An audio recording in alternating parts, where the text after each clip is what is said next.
Olá pessoal, sejam todos bem-vindos de volta e nesse vídeo a gente vai dar um passo muito importante que é falar sobre condutores e redirecionamento de entrada e saída. Vamos começar com a parte teórica, que é explicar o que é entrada e saída. E para isso eu preparei para vocês uma analogia. Basicamente é o seguinte, quando a gente está aqui usando o terminal, o que a gente está fazendo na verdade é conversar com o computador. E essa conversa ela se dá em duas partes. O que a gente fala para ele e o que ele responde para a gente. E no Linux, essas duas partes são chamadas de entrada e saída. Normalmente, a entrada padrão do terminal é o teclado. Vocês podem ver aqui a minha entrada padrão aqui, que é o teclado, e a saída padrão normalmente é a tela. Porque a menos que eu fale para ele, mande para mim o resultado desse comando em outro lugar, ele vai mostrar na tela. Então eu dou um pwd, ele vai mostrar na tela para mim, /root. Eu dou um ls, ele vai mostrar para mim na tela o conteúdo. Entendeu? Então eu dou ls_ltr, ele vai mostrar na tela. Então normalmente a saída padrão é a tela e a entrada padrão é o teclado. Mas nada impede que eu altere essa entrada e essa saída padrão. E para que eu vou querer alterar a entrada e a saída padrão? Para mim poder trabalhar com scripts e para mim poder utilizar o terminal de uma maneira muito mais profissional e muito mais organizada. E a gente vai entender daqui a pouco quando a gente começar a lidar com os condutores. Beleza? Então vocês entenderam aqui o que é a entrada e a saída padrão.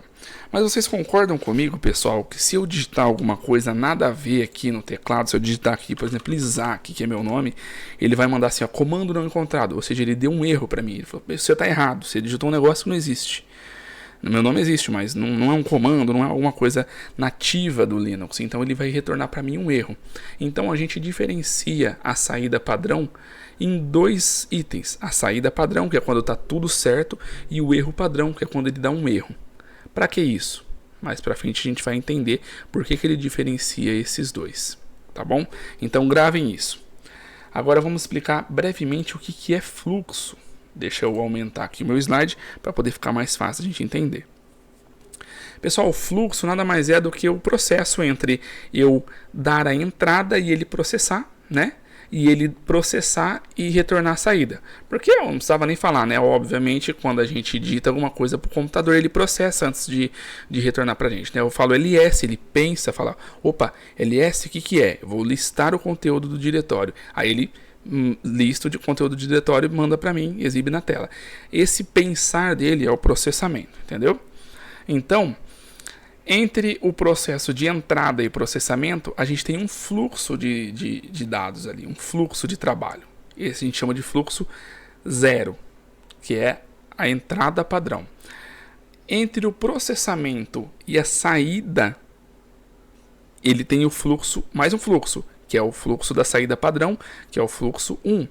E entre o processamento e o erro, a saída na tela, que é o erro, que ele diferencia também, quando dá certo e quando dá errado, é o fluxo 2, que é do erro padrão. Então, a gente já entendeu que a gente tem três fluxos padrão de trabalho, o 0, o 1 e o 2. A entrada padrão, a saída padrão e o erro padrão. Beleza, pessoal? Ficou claro isso pra gente? Então, vamos seguir em frente, então. Beleza, depois de todo esse respaldo teórico, a gente pode finalmente adentrar no nosso assunto aqui, que é o redirecionamento de saída. E a gente vai explicar sobre esse condutor aqui, que é o condutor maior. Algumas pessoas chamam de maior, mas eu vou chamar só de maior aqui, tá bom? E qual que é a função desse condutor, pessoal? É o seguinte, vocês viram aqui que eu dei um ls_ltr, e ele listou para mim, ele mostrou na saída padrão aqui na nossa tela o conteúdo do diretório, que é esses dois arquivos aqui, que é até referente ao nosso curso aqui. Só que se eu digitar agora de novo ls_ltr e utilizar o condutor maior saída.txt, ele não veio de exibir para a gente a saída padrão aqui na tela, ele vai direcionar toda a saída padrão aqui para esse arquivo saída.txt.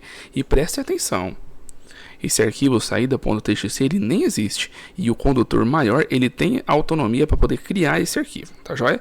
Então vamos dar aqui um enter e percebam que ele não vai mostrar nada para mim na tela, ele vai redirecionar a saída padrão para esse arquivo. Show? Ah lá, vocês conseguiram ver. Agora vamos dar um cat no saída.txt e percebam aqui, ó. Olha a nossa saída padrão aqui. foi direcionada para dentro desse arquivo. Entendeu? Então agora vocês já perceberam uma utilidade. Falou, pô, verdade, cara. Eu posso utilizar isso daí para poder salvar o conteúdo, fazer uma evidência, fazer um log, fazer um relatório. Exatamente. Outra coisa também, ó. Eu posso fazer o quê? Eu posso digitar esse comando aqui, ó. Eu vou criar um arquivo.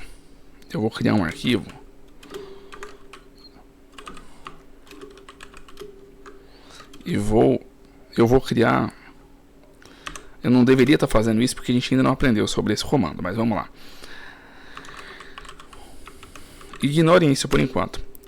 Percebam agora que eu tenho um arquivo chamado arquivo1.txt. E se eu der um cat nele, dentro dele está escrito Olá Mundo. Que criatividade, né, pessoal? Mas tá bom. E aí eu posso fazer o seguinte, eu posso dar um cat no arquivo1.txt e no vez dele exibir para mim o conteúdo do arquivo, eu direciono a saída padrão para dentro do saída.txt. Tá vendo? Ele não exibiu nada na tela para mim, mas ele redirecionou a saída padrão para o arquivo, para o saída.txt. E agora se eu der um enter no saída.txt, olá mundo. Opa, pera lá. Mas dentro dele não tinha a saída padrão do comando anterior que eu tinha dado, lá o ls/ltr? Tinha, mas quando a gente utiliza apenas um condutor maior, ele sobrescreve o conteúdo do arquivo. Então preste atenção. Se a gente por acaso pegar o conteúdo, um arquivo importante e utilizar o condutor maior, ele vai sobrescrever completamente esse arquivo e a gente perde o que está dentro dele. E como é que a gente resolve isso? A gente resolve isso utilizando maior, maior. 2 sinais de maior, porque agora ele não vai sobrescrever, ele vai anexar o conteúdo, a saída padrão embaixo do nosso conteúdo que já tinha pré-escrito antes. Então lembre-se, dentro do saída.txt tinha Olá Mundo. Se a gente utilizasse um maior só, ele ia jogar o ls em cima, ia sobrescrever tudo e ia perder. Utilizando 2 maior, agora, o que vai acontecer? Ele manteve o Olá Mundo e anexou a outra saída dentro do mesmo arquivo. E eu não preciso utilizar apenas com ls ou com cat. Adicionou mais uma vez. Eu posso fazer com qualquer comando. Eu posso dar um pwd saída.txt e se eu der um cat agora, percebam, Olá Mundo, 2 vezes o ls que a gente deu e embaixo dele o pwd. Ou seja, com esse redirecionamento de saída, a gente consegue programar um script que lê vários lugares e armazena para a gente informação. Tá vendo? Essa é uma das utilizações de redirecionamento de saída e do condutor maior que a gente pode utilizar. Tá tendo um barulho infernal aqui porque tem um Zé Porva que fica andando com essas porcaria de mobilete, fica atrasando nossa vida aí. Essa é uma das utilizações do nosso condutor maior e do condutor maior. Na próxima a gente vai falar de outros condutores que vão ser mais úteis ainda do que esse daqui.